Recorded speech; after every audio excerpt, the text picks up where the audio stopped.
Essa mensagem que eu vou falar hoje, Cristo, nossa realidade, essa mensagem eu ia falar domingo passado. E acabei mudando. Eu acabei falando sobre uma comunidade de graça e de verdade. E acabei mudando e deixei essa mensagem para hoje. Mudei porque eu ainda não estava com o coração em paz para trazer essa mensagem. E então resolvi orar durante a semana para trazer essa mensagem. Porque nesses últimos dias, nesse último mês, o meu coração ele se encheu de indignação. O meu coração se encheu de um sentimento de indignação, de um sentimento de vergonha, de um sentimento de que aonde foi que nós erramos? Aonde é que nós estamos errando como igreja? E aí, eu entendo porque não é de agora que essa crise moral e essa crise institucional da igreja evangélica, vou falar da igreja evangélica brasileira, mas isso não é só do Brasil, é mundial. E não é de agora, já faz algum tempo. Né? John Stott, em um livro dele, publicado em 1982, Ouça Deus, ouça o Espírito, ouça o mundo. Nesse livro ele fala das andanças dele pelo mundo. John Stott era um grande preletor e um grande autor de vários livros. E ele, nessas andanças dele pelo mundo, ele diz nesse livro, né, que nunca viu o evangelho se espalhar tanto pelo mundo afora, mas na mesma proporção ele nunca viu o evangelho tão superficial, tão frágil. Rios que deveriam ser profundos, ele diz que eram rios superficiais. Rios que deveriam nos cobrir, ele diz que existem rios, evangelhos, ele faz essa metáfora de evangelho com rio, e ele vai dizer que existem rios que você passa que talvez não molhe o seu calcanhar. Não molhe o seu calcanhar. E ele, nesse livro, ele diz que estava preocupado com o evangelho, da mesma forma que ele se espalha com velocidade, é um evangelho superficial. E essa crise moral e essa crise institucional que o meio evangélico cristão vive, é uma crise que ela não nasceu, mas ela dela mesma, do nada, mas ela nasceu proveniente de uma outra crise. Na verdade, existe uma outra crise por trás dessa crise moral e por trás dessa crise institucional que gera essas crises. E a crise que gera essas crises é a crise teológica. Uma crise cristológica. Uma crise cristológica. Teológica e cristológica. A igreja, ela é uma comunidade centrada na pessoa de Cristo e na obra de Cristo. O centro da igreja é isso. Nós vivemos por causa da obra de Cristo. E nós continuamos a viver para mencionar, testemunhar, através do Evangelho, a obra de Cristo. Então nós nascemos na vida e na obra de Cristo. E nós temos a missão de testemunhar a vida e a obra de Cristo. Então a igreja tem Cristo como centro dela. O coração da igreja é Jesus Cristo. O cabeça da igreja, como Paulo vai dizer, é Jesus Cristo. Nós somos o corpo e Cristo é o cabeça. O grande desafio, então, da igreja é todos os dias, quando nós acordamos com esse desafio de viver, de apresentar Jesus lá fora. De apresentar Jesus Cristo lá fora. Eu não sei o que motiva você amanhã, segunda-feira, a acordar. Eu não sei qual é o desafio que você tem essa semana no seu trabalho, com o seu estudo, mas deveria na igreja existir um desafio maior, deveria na igreja existir um encorajamento maior do que o estudo, do que ganhar dinheiro, do que qualquer outra coisa que deveria ser testemunhar Jesus Cristo. Pelo menos olhando para as Escrituras e procurando ver como é que 12 homens virou esse mundo de cabeça para baixo. Como é que 12 homens conseguiu impactar todo um mundo e virar esse mundo de cabeça para baixo? Eu só consigo encontrar e entender a partir de Cristo Jesus na vida desses homens. Do impacto que era Jesus Cristo na vida desses homens.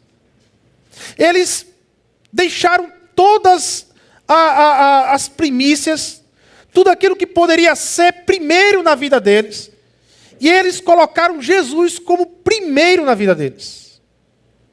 Como único. Como a proposta de vida por trás de todas as outras propostas de vidas. Eu posso ser um grande professor de matemática, mas a proposta de vida dentro da minha profissão não é ser apenas um professor de matemática, mas é como professor de matemática, os meus alunos me enxergarem Cristo em mim. E isso deveria ser em todas as profissões. Eu dou um exemplo de professor de matemática, mas eu não sou professor de matemática. Gente. Mas seria qualquer outra profissão. Eu sou advogado, e eu sou um bom advogado, mas a minha proposta mesmo aqui na Terra, como cristão, é que a partir da minha vocação, a partir do meu exercer o direito aqui na Terra, as pessoas possam olhar para mim e enxergar Cristo em minha vida. E assim eu tenho uma abertura, quem sabe, dada por Deus no coração daquele homem que está próximo de mim, de eu pregar e anunciar o Evangelho. Porque anunciar Jesus Cristo, anunciar o Evangelho, representar Cristo aqui na terra, é a nossa missão. É a missão da igreja. E a igreja, ela sempre foi, em toda a sua história, pressionada a alargar essa centralidade em Cristo Jesus. Sempre surgiram movimentos externos e internos que pressionavam a igreja a abandonar esta verdade. E havia dois grandes problemas. Dois grandes problemas surgem quando a igreja é pressionada. Primeiro, tolerância com o erro. Tolerância com o erro. Sincretismo religioso. A ideia de amenizar Cristo. Diminuir a pessoa de Cristo, amenizar a pessoa de Cristo, não representar a realidade de Cristo, não dizer o que realmente Jesus Cristo é e quem realmente Jesus Cristo é e o que ele veio fazer aqui na terra. O sincretismo religioso, essa ideia de querer se acomodar em todas as verdades, de querer agradar todos os lados, acaba fazendo com que nós, a igreja do Senhor, nós viemos a diminuir a pessoa de Cristo. Mas existe também um outro perigo, que é a intolerância com a verdade. É o pluralismo cultural. A ideia de ridicularizar Jesus Cristo, de diminuir a pessoa de Jesus Cristo. Essa intolerância com a verdade. A ideia de não ter mais verdade, não existir mais verdade. A igreja ela sempre foi pressionada a abrir mão da verdade ou de amenizar a pessoa de Jesus Cristo. Ou a igreja ela abria mão da verdade, ou muitas vezes a igreja era pressionada a amenizar as verdades de Jesus Cristo. Ou pelo sincretismo religioso, ou pelo pluralismo cultural. A resposta a esses dois problemas está na nossa nova realidade. Nós nascemos de novo em Cristo Jesus. Nós somos uma nova criatura em Cristo Jesus. A ideia do texto lá em Coríntios é uma nova criação. Por isso que Paulo vai dizer, olha, tudo se fez novo. Nunca mais você vai poder encarar o mundo da mesma forma que você encarava antes de Cristo na sua vida. Não dá mais para voltar para trás. Não dá mais para voltar a achar que dá para viver nesse mundo, ou viver qualquer outra realidade, que não seja a realidade de Cristo. E todas as vezes que um cristão vive uma realidade que não é a realidade de Cristo, ele sabe no fundo do coração dele que ele está vivendo algo errado. Que ele está vivendo uma realidade errada. Uma realidade que não está no mundo, nem em nós, mas uma realidade que está em Cristo Jesus. Certamente, de tempos em tempos, a igreja ela é pressionada a abandonar a centralidade de Cristo. Certamente que o cristianismo, em muitos lugares que cresce superficialmente.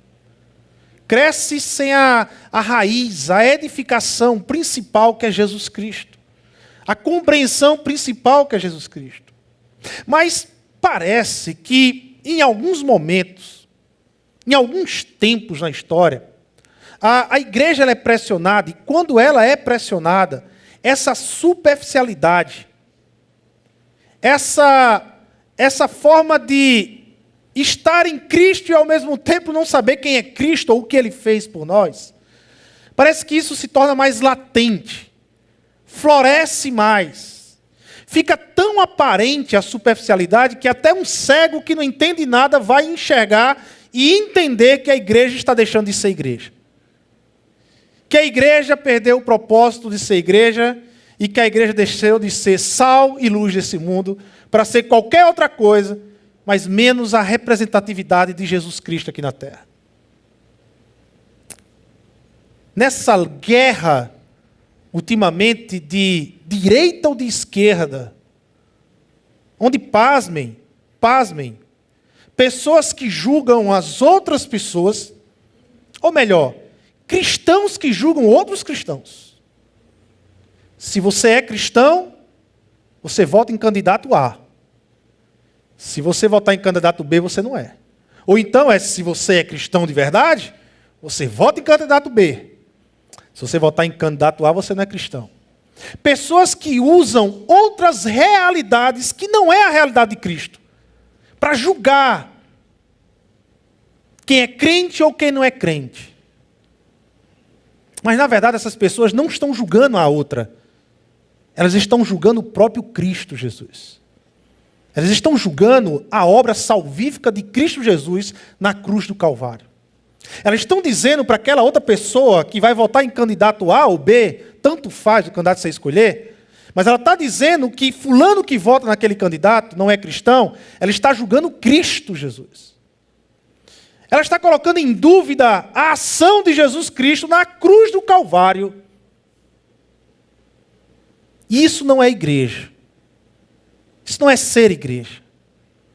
Igreja, ela apresenta Cristo nessa terra. Igreja, ela apresenta o Evangelho nessa terra. Igreja acredita no poder que vem da cruz do Calvário para salvar o homem pecador. Igreja crê nisso. Igreja representa isso. Igreja representa a última esperança do ser humano, Jesus Cristo. Não é nem um candidato A ou B que é a esperança do ser humano. Não é nenhuma ideologia que é capaz de mudar o coração do homem, mas mudar o coração do homem somente o Evangelho de Deus. Que se você não sabe o que é o Evangelho de Deus, Jesus Cristo. A história de Jesus é o Evangelho de Deus. É isso que muda o coração do homem. É isso que transforma um pecador, um ladrão, um adúltero em um homem de Deus. Transforma um adúltero em um homem fiel. Transforma um ladrão em um homem honesto. O Evangelho de Cristo. O Evangelho de Deus. E aí eu convido vocês a abrirem Colossenses capítulo 2, nós vamos ler a partir do verso 16. Porque Colossenses é uma carta que centraliza a sua resposta em Cristo Jesus. Foi escrita para essa igreja, a igreja de Colossos. Na época em que Paulo escreve essa carta aos Colossenses, a cidade de Colossos já não era mais uma cidade grande. A cidade de Colossos era uma cidade pequena. Existiam outras duas grandes cidades ao redor de Colossos, Hierápolis e Laodiceia. Eram talvez as cidades mais proeminentes dessa região. Éfeso era a capital, a grande capital dessa região, e muito provavelmente o evangelho chegou em Colossos, ou por meio da pregação de Paulo em Éfeso, na qual ele ficou 3 anos em Éfeso ensinando e pregando o evangelho, ou de repente judeus da diáspora, que ouviram o evangelho de Pedro lá em Atos, que ouviram Jesus como Salvador e Senhor, que aceitaram esse evangelho e trouxeram esse evangelho para a cidade de Colossos. Enfim, Paulo ele não fundou essa igreja, mas ele escreve para essa igreja. E ele percebe que essa igreja vive sobre 2 grandes pressões. A pressão mística, do sincretismo religioso, do misticismo, da experiência espiritual pela experiência espiritual, e o perigo do legalismo judaico, das leis, das regras, desse sistema legalista que adota regras, dogmas, para medir a espiritualidade das pessoas. Então Paulo ele responde a esses 2 grandes perigos, e ele responde com Cristo Jesus. Verso 16 do capítulo 2 de Colossenses diz assim: portanto, não permitam que ninguém os julgue pelo que vocês comem ou bebem, ou com relação a alguma festividade religiosa, ou à celebração das luas novas, ou dos dias de sábado. Estas coisas são sombras do que haviam de vir. A realidade, porém, encontra-se em quem, irmãos? Em Cristo. Não permitam que ninguém que tenha um prazer numa falsa humildade e na adoração de anjos os impeça de alcançar o prêmio. Tal pessoa conta detalhadamente suas visões e sua mente carnal a torna orgulhosa. Trata-se de alguém que não está unido à cabeça, a partir da qual todo o corpo sustentado e unido por seus ligamentos e juntas efetua o crescimento dado por Deus. Já que vocês morreram com Cristo para os princípios alimentares deste mundo, por quê? Como se ainda pertencessem a Ele, vocês se submetem às regras. Não manuseis, não prove, não toque. Todas essas coisas estão destinadas a perecer pelo uso, pois se baseiam em mandamentos e ensinos humanos. Essas regras têm, de fato, a aparência de sabedoria, com sua pretensa religiosidade, ou então com a sua falsa humildade e severidade com o corpo, mas não tem valor algum para refrear os impulsos da carne. Senhor Deus e Pai, nos direciona na Tua palavra hoje, Senhor. Prepara o nosso coração, não apenas para ouvir a Tua palavra, não guardar, mas viver a Tua palavra, Senhor. Viver a Tua palavra. Ilumina a nossa mente para compreendermos e possamos sair daqui cheios da presença de Cristo e com a convicção da realidade pela qual nós vivemos. É em Teu nome, Jesus, que nós oramos e Te agradecemos. Amém e amém. Então Paulo adverte essa igreja para esse perigo que essa igreja está correndo, de estar dando ouvidos a essas 2 grandes linhas que estavam penetrando na igreja de Colossos. O misticismo, o sincretismo religioso, as experiências espirituais sem Cristo.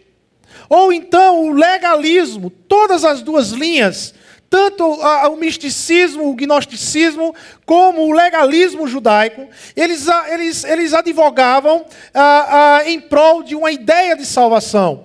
Olha, nós reconhecemos Jesus como Senhor, nós temos Jesus como Salvador, Jesus é o Messias prometido nas Escrituras, mas é necessário mais alguma coisa para salvar. É necessário mais alguma coisa para verdadeiramente você ter uma experiência espiritual de salvação.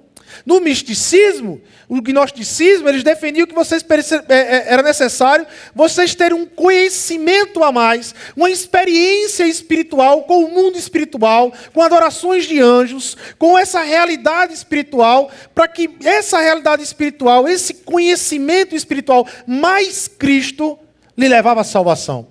Já os legalistas judaicos, eles defendiam que teria que se cumprir as leis de Moisés, a guarda do sábado, se abster de alguns alimentos, guardar algumas festividades. Então, todo esse cerimonial, mais Cristo, nos levaria, então, à experiência de salvação. E Paulo responde essas duas linhas dizendo, nem uma coisa e nem outra vai levar você a uma experiência de salvação, a não ser Jesus Cristo. Apenas Cristo pode lhe salvar. Apenas Jesus pode lhe dar uma experiência salvífica aqui na terra. E Paulo, então, ele começa a lembrar aos Colossos, àquela igreja, a quem é Cristo e que obra Cristo fez na vida daquela igreja. Portanto, a primeira parte, o primeiro ponto que nós devemos lembrar é essa parte, portanto, não permitam que ninguém vos julgue. E quando Paulo ele diz portanto, essa palavra portanto, quando ele começa aqui no verso 16, ou em algumas traduções bíblicas aí tem pois, essas palavras nos remetem ao que Paulo falou antes. Portanto o quê? Portanto, a tudo aquilo que eu falei antes. E olha o que é que Paulo fala antes, gente. Olha o que é que Paulo fala antes. Verso 9. Pois em Cristo habita corporalmente toda. É alguma? Está algum aí na sua Bíblia? Toda em Cristo habita corporalmente toda a plenitude divina, e por estarem nele, que é o cabeça de todo poder e autoridade, vocês receberam a plenitude. O que Paulo está dizendo para a igreja é que vocês não precisam de mais nada, porque Cristo, ele é a plenitude divina aqui na terra. Ele é Deus. Jesus, ele não é menos Deus. Jesus, ele não é um pouco abaixo de Deus. O que Paulo está dizendo e defendendo é que Cristo é Deus. E esse Cristo que é Deus, ele é o cabeça e ele tem toda a autoridade, todo o poder, e toda essa autoridade, todo esse poder, nós recebemos em Cristo Jesus.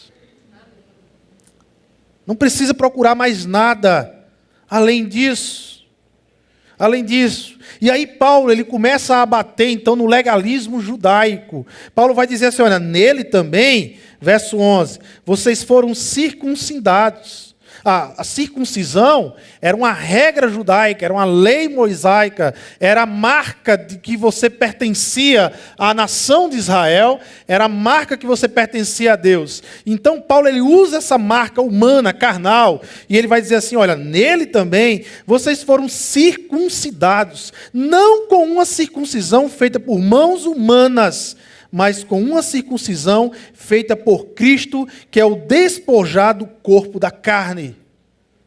Não foi uma circuncisão feita por mãos humanas, mas foi uma circuncisão feita pelo próprio Cristo, pelo próprio Deus. Uma circuncisão feita no coração, no espírito. Num estado de vida gerado pelo Espírito. Gerado pelo Espírito do Senhor. A natureza humana, a nossa natureza humana, ela prospera muito nesses deveres religiosos. Nós prosperamos muito nisso. Nós gostamos de nos contentar com a nossa própria justiça, irmãos. Nós temos facilidade de nos contentar com a nossa própria justiça. O nosso estilo de justiça, a nossa moralidade, nós construímos, nós colocamos assim, olha, para mim, isso aqui é que é justiça. E aí nós começamos a julgar os outros a partir da nossa justiça. E nós gostamos disso. Sabe por que nós gostamos disso? Porque geralmente quem faz isso gosta de se comparar com gente pior do que ele. É isso. Quem gosta de medir espiritualidade de pessoas, quem gosta de ficar, acusando quem está certo ou quem está errado, é porque essa pessoa, quando ela vai medir a justiça dela e a vida dela, geralmente ela escolhe alguém pior do que ela. E aí ela olha para essa pessoa que tem um padrão pior do que ela e ela se considera justa. Ah, eu posso estar errado, eu posso ser ruim, mas como fulano, de forma alguma. O que Paulo está dizendo para a igreja de Colossos é que, ficar procurando ou ficar colocando justiça para medir vida das pessoas está errado, porque a justiça que nos mede é a justiça que vem de Deus, meu. A justiça que nos mede é a justiça que vem de Deus. Tem alguém aqui nessa terra que olhando, não para um pecador, mas olhando para Deus, olhando para Jesus, tem alguém nessa terra que pode ser considerado justo?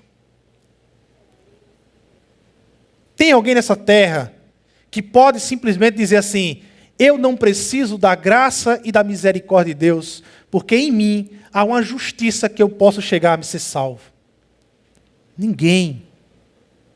Porque a comparação de justiça na igreja não é o outro, é Cristo Jesus. É a partir de Jesus Cristo. É isso que Paulo está dizendo. A nossa natureza carnal é muito forte dentro desse sistema religioso. A prática religiosa, ela faz nos inchar o ego. Já a natureza humana, ela é fraca para as coisas espirituais. Tratando-se em viver no Espírito e por eles, nós somos fracos. Nós não queremos dividir nossas vitórias com ninguém, meus irmãos.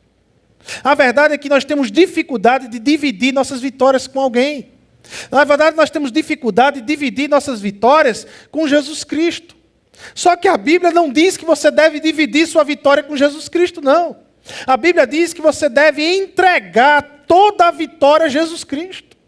A Bíblia diz que eu e você, nós devemos reconhecer que toda a vitória, toda a vida do Espírito que nós conseguimos viver é na dependência do Espírito Santo de Jesus Cristo e da ação de Jesus Cristo. E entregar vitória a um outro, nós temos dificuldade com isso. Por isso que é tão difícil nós vivermos o Evangelho. Por isso que é tão difícil nós vivermos uma vida espiritual. Por isso que todos os dias nós devemos amanhecer com esse desafio de que hoje é o dia que Deus então me deu a oportunidade de viver em espírito para Ele, em adoração a Ele. Não será fácil, mas em oração, em busca do Senhor durante o dia, lembrando do Senhor durante o dia, louvando ao Senhor durante o dia. Quem sabe eu não consiga pelo poder do Espírito Santo. Mas a carne, ela é fácil de viver as tentações do legalismo. E ao tratar desse problema, Paulo ele descreve 3 pontos que nós devemos prestar atenção em Jesus Cristo. Primeiro ponto, a base da liberdade. Nós somos livres em Jesus Cristo. Somos livres em Jesus. A base da liberdade do crente, do cristão, é a pessoa de Cristo. Cristo Jesus. Se acharmos que qualquer outra coisa é necessário para nos tornarmos livres, que não seja Jesus Cristo, sabem o que nós nos tornamos? Nós nos tornamos idólatras. Se qualquer outra coisa no nosso coração se torna necessária para sermos livres em Cristo, que não seja apenas Cristo, nós somos idólatras. Seja a sua força, seja a sua inteligência, seja qualquer outra força fora, seja qualquer circunstância, seja dinheiro, seja poder. Se você se apoia em qualquer estrutura dessa, para a sua liberdade, para a sua felicidade, para a sua completa liberdade, você se tornou um idólatra daquilo. Apenas Cristo pode nos dar uma nova realidade. É uma realidade que nasce em Cristo. A ideia, quando Paulo diz que nós somos uma nova criação, é que nós somos uma nova criação em Cristo. Em Cristo nós somos nova criatura. Por quê? Porque antes de Cristo nós nascemos debaixo da criação de Adão.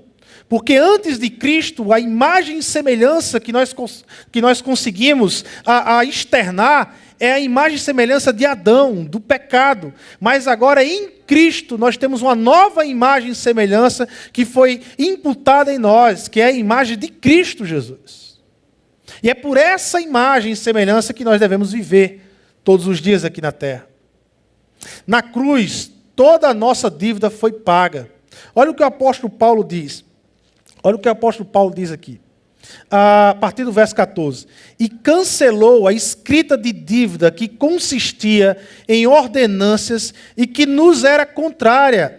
Ele a removeu pregando-a na cruz, e tendo despojado os poderes e as autoridades, fez deles um espetáculo público, triunfando sobre eles na cruz. Agora Paulo lembra a igreja de Colossos, o que Cristo fez, a obra de Cristo, olha, na cruz do Calvário, toda a sua dívida, todo escrito de dívida sobre a sua vida, foi pregada na cruz.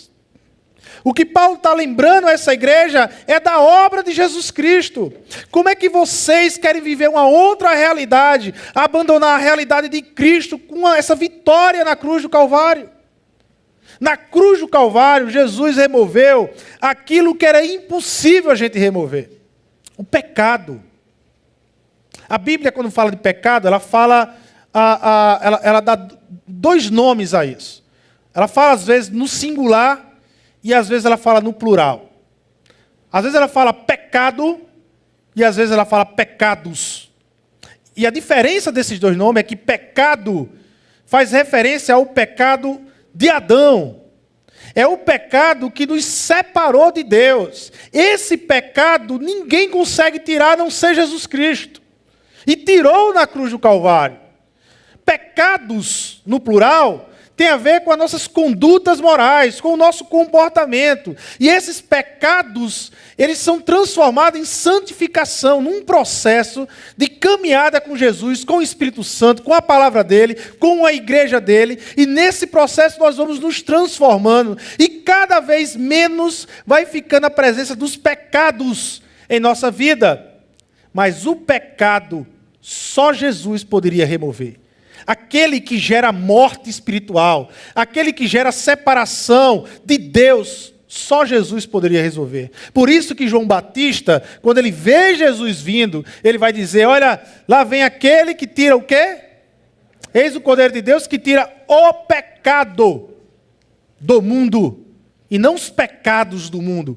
O pecado do mundo é aquele que vai remover a condenação de Adão, é aquele que vai remover a morte de uma vez por todas. Eis que vem ele, e ele chegou, e este Jesus foi na cruz do Calvário e removeu, consumou a obra de Deus na cruz do Calvário, e de uma vez por todas tirou o pecado da presença daqueles que por meio da fé creem em Jesus Cristo. Então na cruz foi paga a nossa dívida. Mas muitas vezes nós ficamos meio que buscando a aceitação de Deus, gente. Crentes cristãos que ficam o tempo todo buscando ser aceito por Deus, ser amado por Deus. Mas você já é amado por Deus, mas você já recebeu Jesus Cristo como Senhor e Salvador. Você já foi revelado na sua vida, Cristo Jesus na sua vida. Mas fica, às vezes, buscando aceitação, como se Deus não amasse, como se hoje eu acordasse mal com Deus, Deus me amasse menos, como se amanhã, por uma atitude errada minha, Deus deixasse de me amar, ou desse as costas para mim. Deus, o Deus que nós adoramos, não é um Deus melindroso, como muitas vezes nós somos melindrosos. Mas o Deus que nós adoramos é um Deus de amor. O amor que Deus sente por você hoje é o mesmo amor que Ele vai ter por você amanhã, depois de amanhã e eternamente. Porque sobre a minha vida e sobre a sua vida está a vida de Jesus Cristo. É isso que Paulo está querendo alertar para a igreja de Colossos. Presta atenção, quem é Jesus, a plenitude de Jesus e da obra de Jesus pela igreja. Viva nessa realidade. Para de querer viver realidade lá fora. Para de querer ser absolvido por outras realidades que não seja a realidade que Cristo lhe deu. Que Cristo lhe deu. Pessoas que julgam outras não a partir de Cristo, mas a partir do pecado. Crentes que ficam julgando outros crentes, não a partir de Cristo, mas a partir de pecados. Ora, mas a obra de Cristo na cruz do Calvário, Ele pregou, ele pagou toda a escrita de dívida. Está dizendo aqui a palavra. Toda a escrita de dívida. Eu não preciso mais estar julgando o irmão pelos pecados. Mas agora eu vou julgar o irmão por quem? Por Cristo Jesus, pela salvação, pela graça. É essa verdade que me faz chegar para um irmão que caiu em pecado, abraçar e caminhar com ele, porque eu não vejo pelo pecado, eu não leio pelo pecado, mas eu leio por uma pessoa preciosa, que tem o sangue de Cristo lavado e remido, Filho de Deus, príncipe do Senhor, sabe, princesa do Senhor. É assim que nós devemos nos ver. Não só aqui no domingo à noite, não. Mas é assim que nós devemos nos ver sempre. Quando eu olho um cristão, quando eu olho aquele que está debaixo do sangue de Cristo, ele é precioso para Deus. Precioso para Deus. E tem que ser precioso para mim. Precioso na minha vida. Quem julga um cristão a partir de preceitos que não seja Cristo Jesus, está julgando a obra de Cristo Jesus. Está julgando o próprio Cristo Jesus. Está em pecado quem julga. E parece que de tempos em tempos a igreja ela cai nessa cilada de buscar algo para ser instrumento de salvação. Parece que de tempos em tempos nós ficamos procurando algo que se torne a nossa esperança, que não seja Jesus Cristo, o Senhor. A esperança da igreja, a esperança deste mundo é Jesus Cristo, o Senhor, aquele que morreu na cruz do Calvário e ao terceiro dia ressuscitou vencendo a morte. Essa é o nosso testemunho, esse é o nosso testemunho. E é por essa esperança que nós vivemos. É por isso que nós movemos. É por isso que nós existimos. É essa esperança que nem a morte tira essa esperança do nosso coração. Mas parece que de tempos em tempos nós ficamos procurando, sabe, salvadores, redentores, que não seja Cristo Jesus. E Paulo está lembrando essa igreja a realidade de Cristo Jesus para aquela igreja. Havia um sistema legalista judaico, e esse sistema que era usado para medir espiritualidade, era tudo uma prática de regras, de dogmas que media espiritualidade. E o que Paulo está dizendo para essa igreja é que espiritualidade se mede com Cristo Jesus. Espiritualidade se mede com o quanto você tem andado com Jesus e se relacionado com Jesus. Porque não adianta você vir um domingo à noite desse aqui, para um culto, ficar 1h30 adorando o Senhor, chorando diante de Deus, ouvindo a palavra, mas de segunda a sábado você é seco com Jesus. De segunda a sábado você não tem relacionamento com Cristo Jesus. É a partir dessa realidade que você está falhando. Não de qualquer outra realidade aí fora, mas dessa realidade que você está falhando. Não se mede espiritualidade por presença de culto. Se mede espiritualidade por vida com Cristo. O quanto você tem testemunhado de Jesus Cristo aí fora. O quanto você tem vivido com Jesus Cristo aí fora. Jesus Cristo não é uma ideia. Jesus Cristo não é uma força. Jesus Cristo não é um poder. Jesus Cristo é uma pessoa. É Deus e é uma pessoa. E com pessoas, nós estabelecemos relacionamentos. Relacionamentos. Para eu dizer que Jesus é meu amigo, para eu dizer que Jesus está comigo, eu preciso estabelecer com Ele um relacionamento. E relacionamento diário com o Senhor. Diário com o Senhor.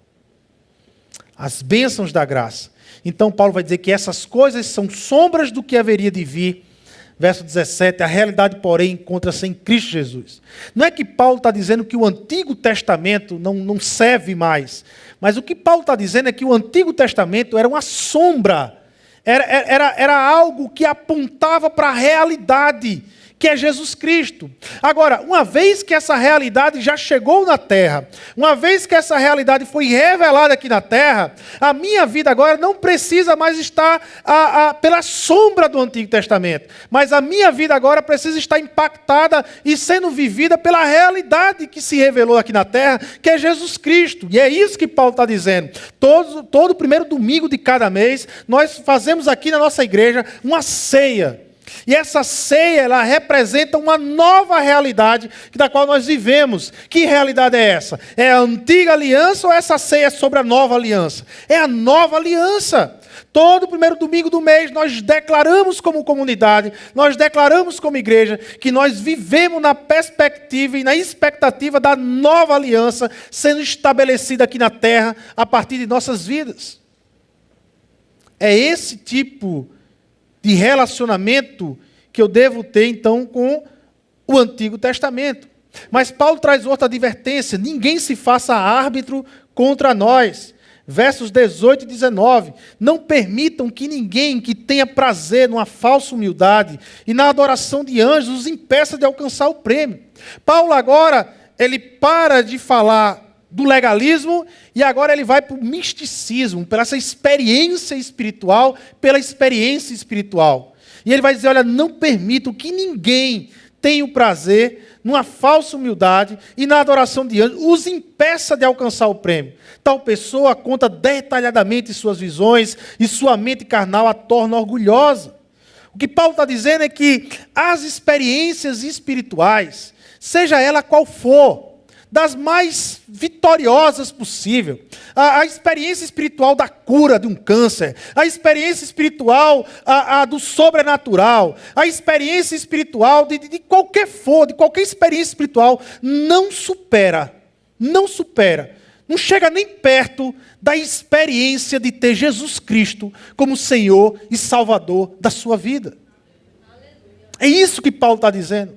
Gente, não tem experiência mais impactante, mais transformadora do que andar com Jesus, do que se relacionar com Jesus Cristo.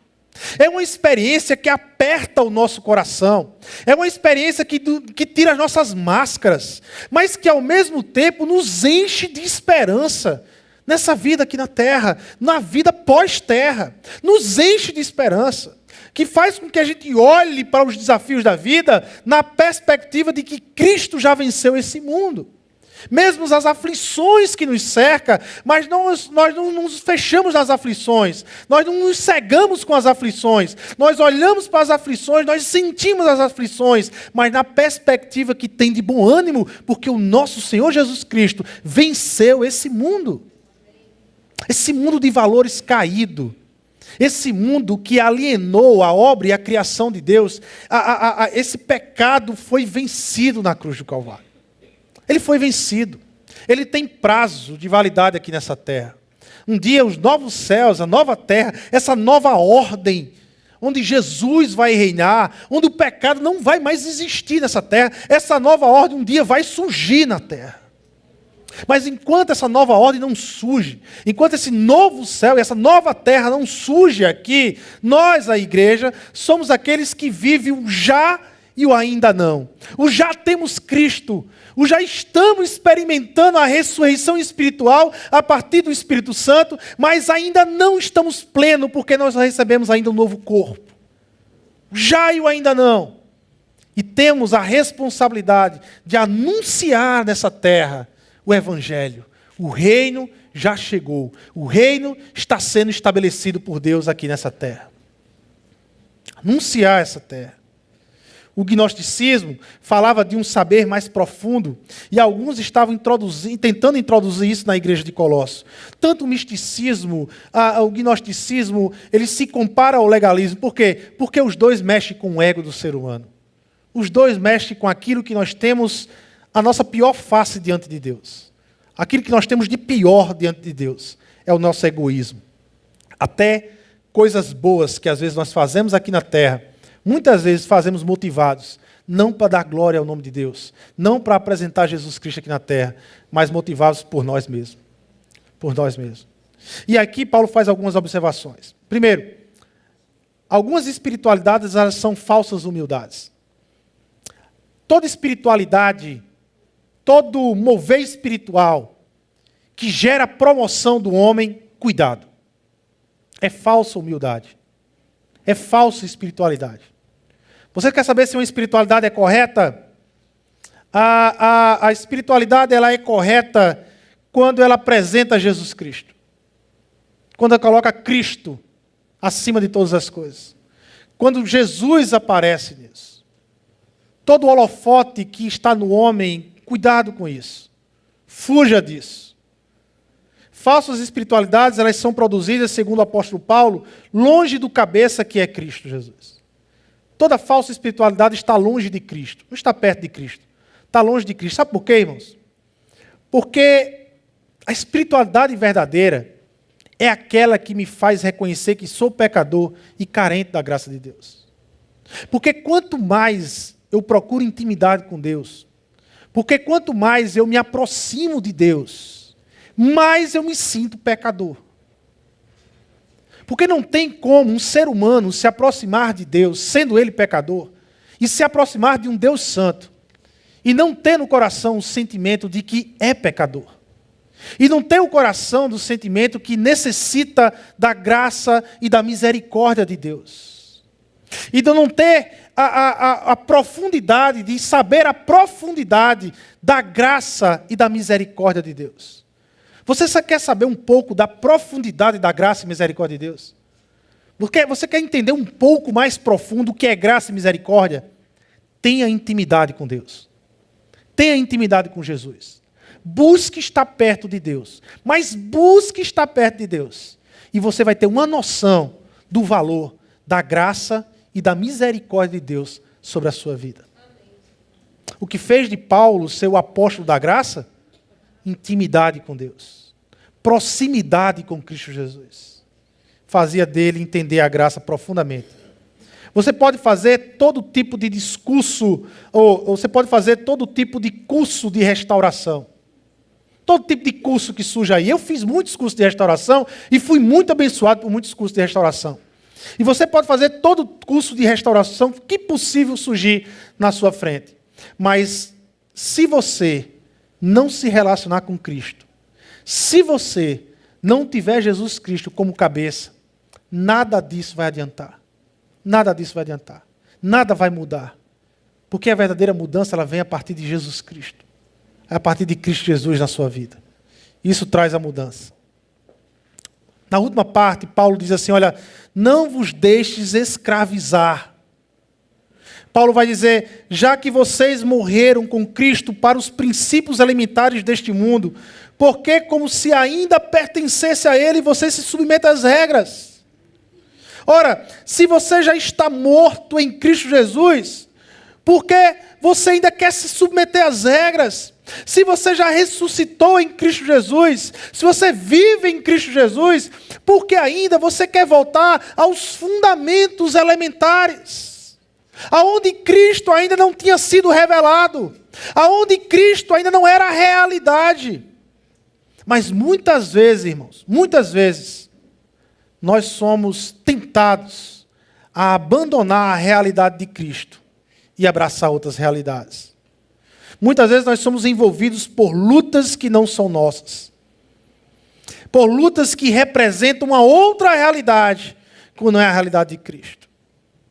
A igreja cristã, evangélica, ela precisa retornar, ela precisa viver a partir da realidade que é Cristo Jesus na vida dela. A partir dessa realidade de absolvição do pecado, da graça de Deus, de quem é Cristo na vida dela. Mas muitas vezes nós nos desviamos disso. E começamos a declarar lá fora, não a realidade a partir de Cristo, mas uma realidade a partir das minhas perspectivas, não da perspectiva da realidade de Cristo. Se você quer tirar o PT do poder no dia 28, e se essa é a sua intenção, de tirar, de destronar o PT do poder, de não devolver o poder ao PT, irmãos, faça isso, mas com mais intensidade, com mais amor, declare que Cristo é a sua realidade. Não fique por aí declarando que a realidade seja uma outra coisa que não seja Cristo Jesus.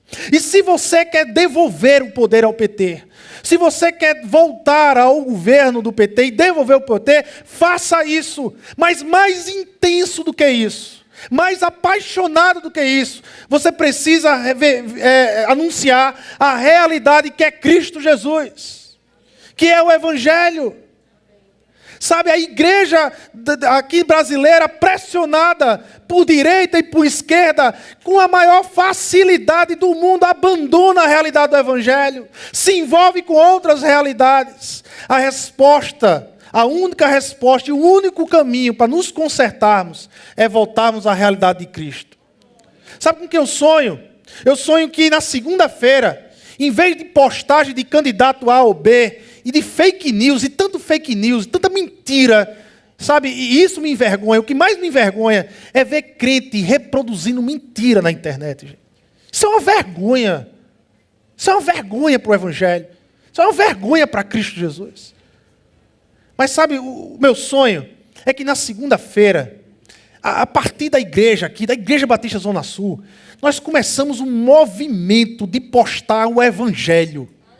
Um movimento de postar de que Cristo é a nossa realidade, de que a nossa esperança não está em candidato A ou em B, mas está em Cristo Jesus, estabelecendo o seu poder e o seu reino aqui nessa terra. Onde a igreja, ela é a declaradora. A igreja, ela é o arauto de Deus nessa terra, onde nós declaramos que o reino de Deus é a melhor coisa para essa terra.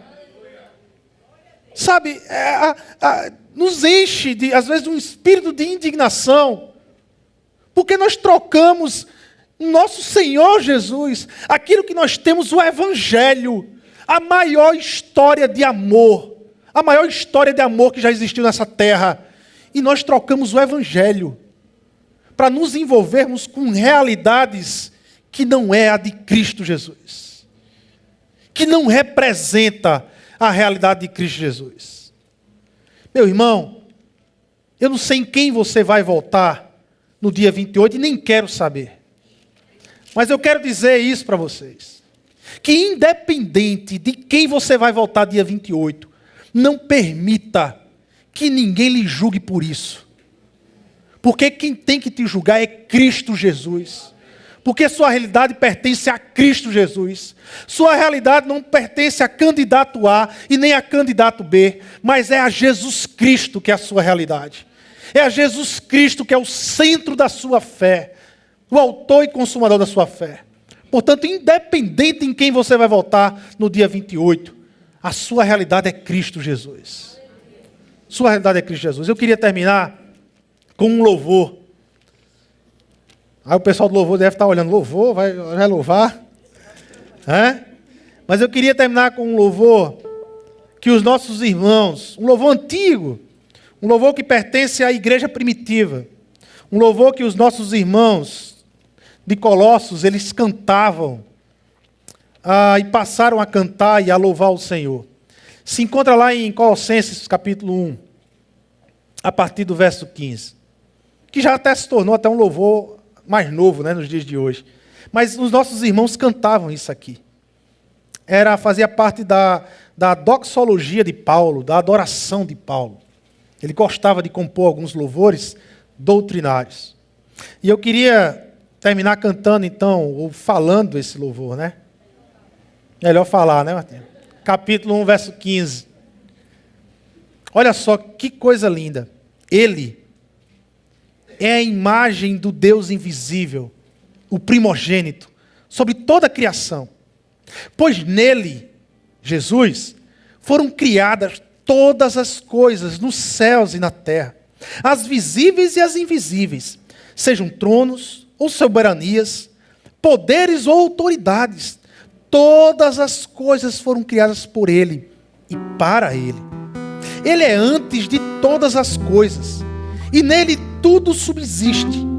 Ele é o cabeça do corpo que é a igreja, é o princípio e o primogênito dentre os mortos, para que em tudo tenha supremacia. Pois foi do agrado de Deus que nele habitasse toda a plenitude e por meio dele reconciliasse consigo algumas coisas, irmãos. A sua Bíblia tem algumas coisas? Todas as coisas, tanto as que estão na terra, quanto as que estão nos céus, estabelecendo a paz pelo seu sangue derramado na cruz.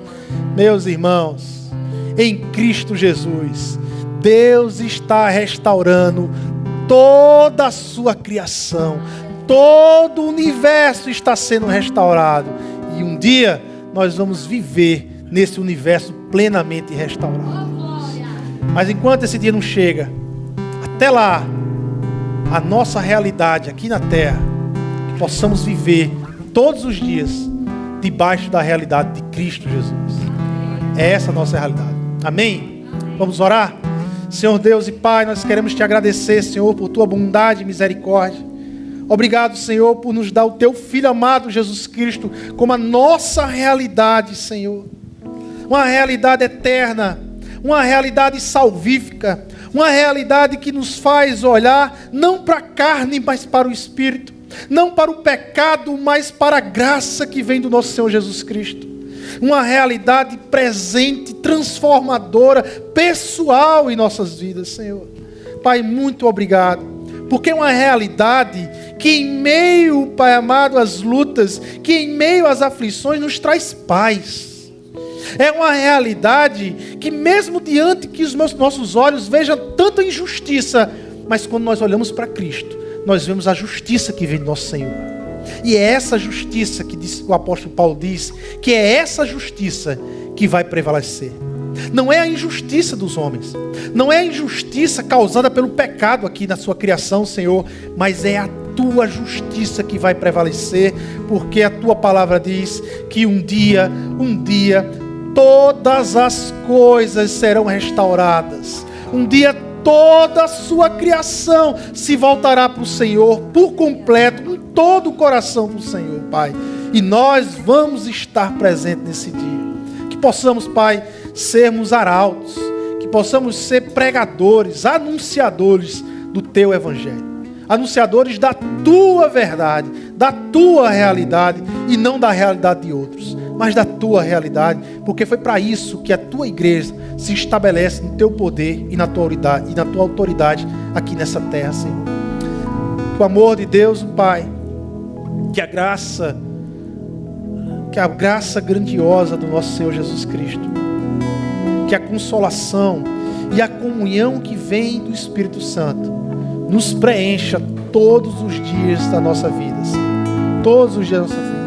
Que essa semana venha a ser uma semana cheia de oportunidades de anunciarmos, de mostrarmos Cristo Jesus, a nossa realidade. É em Teu nome, Jesus, que nós oramos e Te agradecemos. Amém, amém e amém.